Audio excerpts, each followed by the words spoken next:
Our communities have been systematically divided. It's often physical, like freeways that split our neighborhoods. The church ends up on one side and the local market on the other. Or the impact of technology that increasingly isolates us. Or economic realities that prevent family togetherness. The results tear at our souls.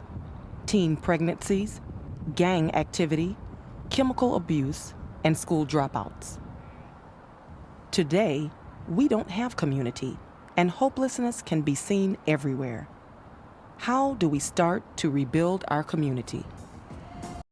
So the Stair Step initiative is an attempt to be intentional about the goal of community and the process of getting there and the creation of this model.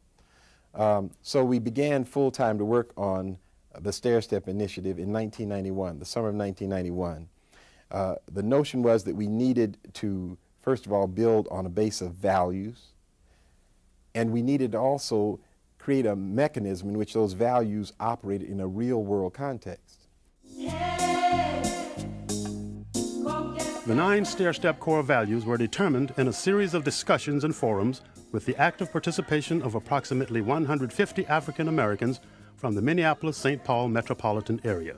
They identified concepts of historical significance and specified important value-based behaviors. The 9 values were identified as the traditional base of African community. Accountability is important because the decisions and actions of the individual must be weighed for their impact on the family and community. Shared risks and a common destiny, as well as a commitment to those with similar values, are part of community. Creativity is crucial in that for a community to move forward, resourcefulness, inventiveness, and other available talents are needed. For people to survive, improve, and contribute to the world, a commitment must be made to education. Excellence demands dedication to doing and being our best in every task and every situation.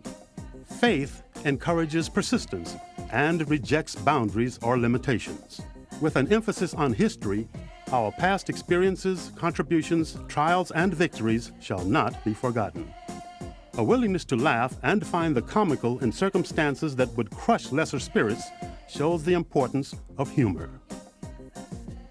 Acknowledging the dignity in all aspects of our community and treating others as we would like to be treated lead to respect.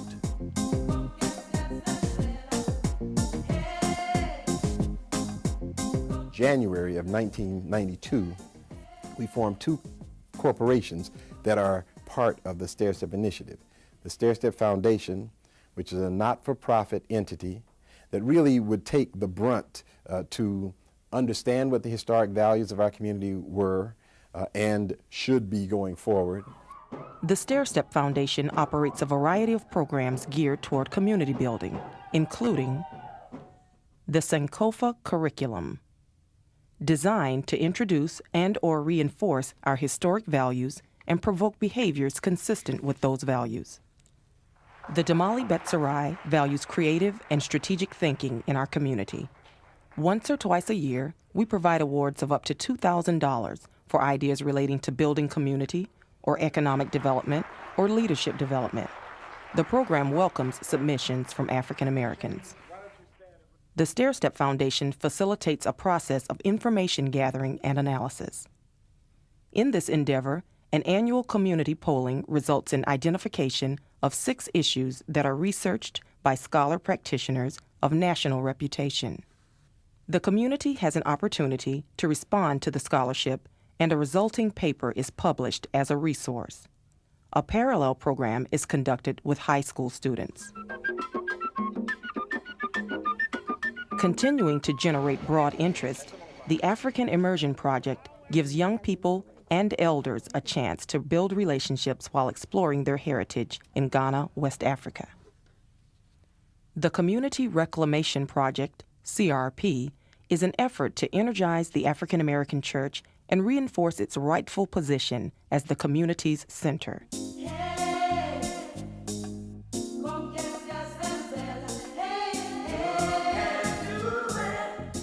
The other umbrella organization, Stair Step Incorporated, was designed to be a mechanism to show that it is possible for African Americans to invest in and with one another.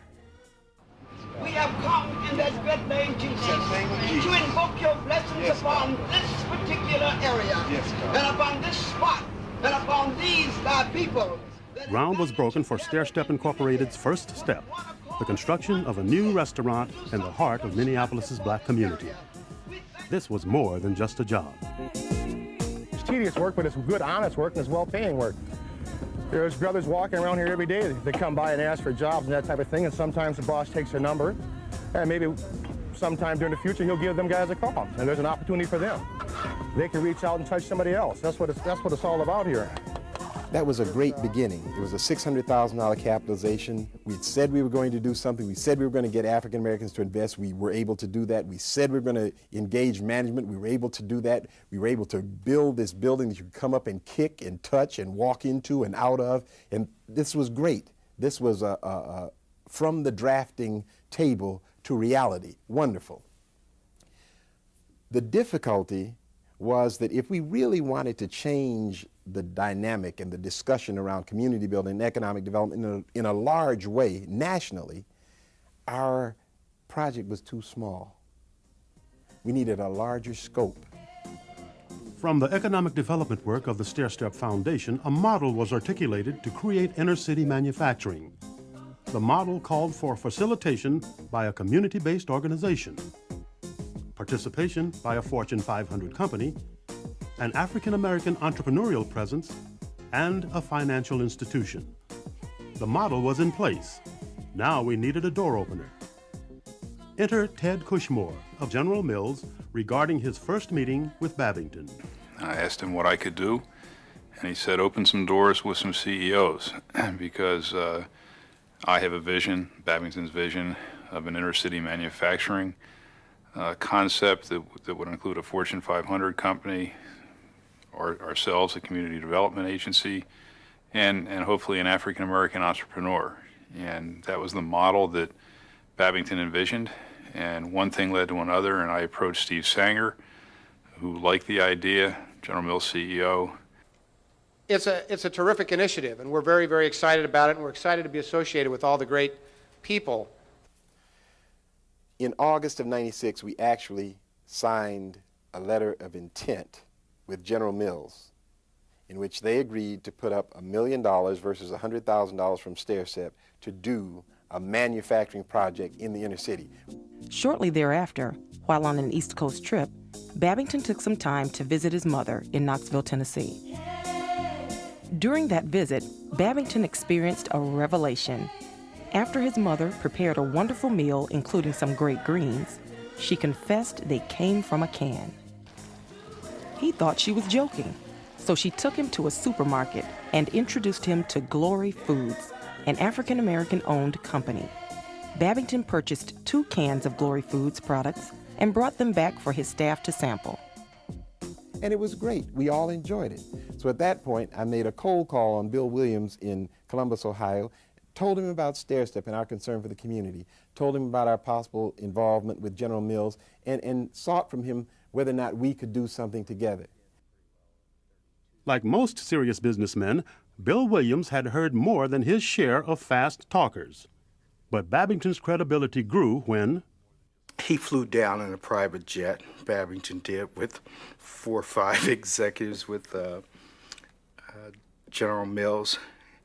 And they spent the entire day with us, working in-depth questioning, really wanting to make, General Mills, really wanted to make this a successful project.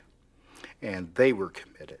And when I saw their commitment, I then spent more time with Babington in his operation, and I saw his commitment.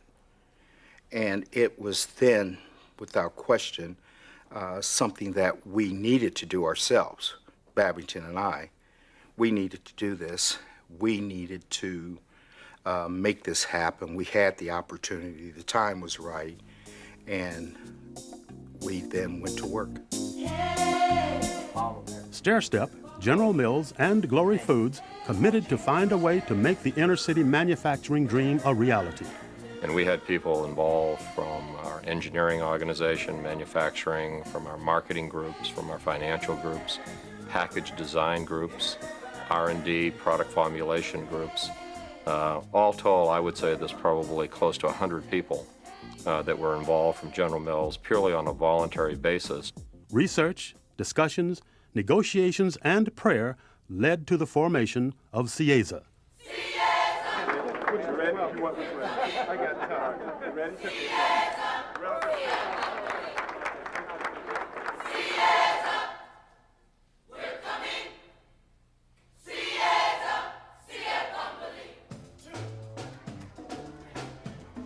CIEZA co-packs a line of products for Glory Foods, our partner and our major customer. Everything from collard greens to chicken and dumplings, sweet potatoes, turkey and cornbread dressing, macaroni and cheese, and jambalaya, to name a few. The product idea for the manufacturing collaboration came from Bill Williams, the development of a premium quality family-sized portion of frozen entrees and vegetables. CIEZA is the result of an extraordinary model that can be repeated.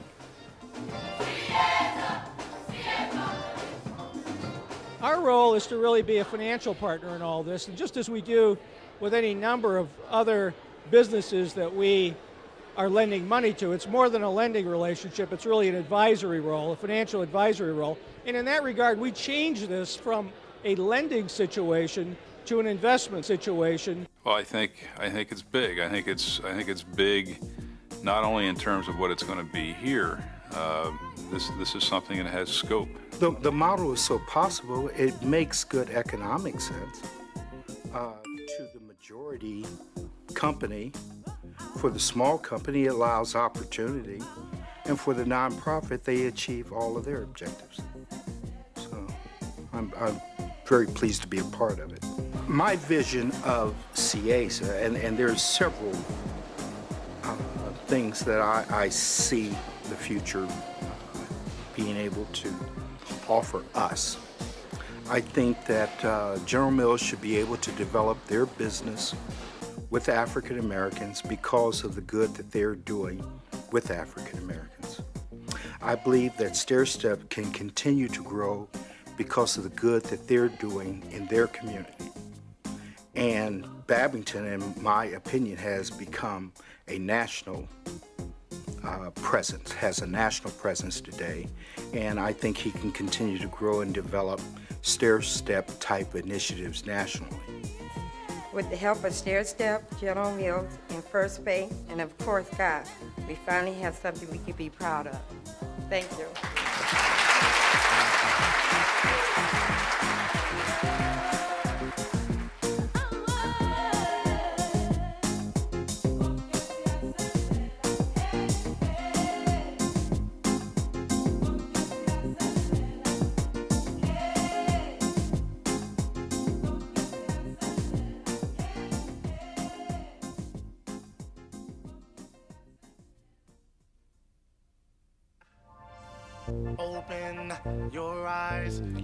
Hello everyone.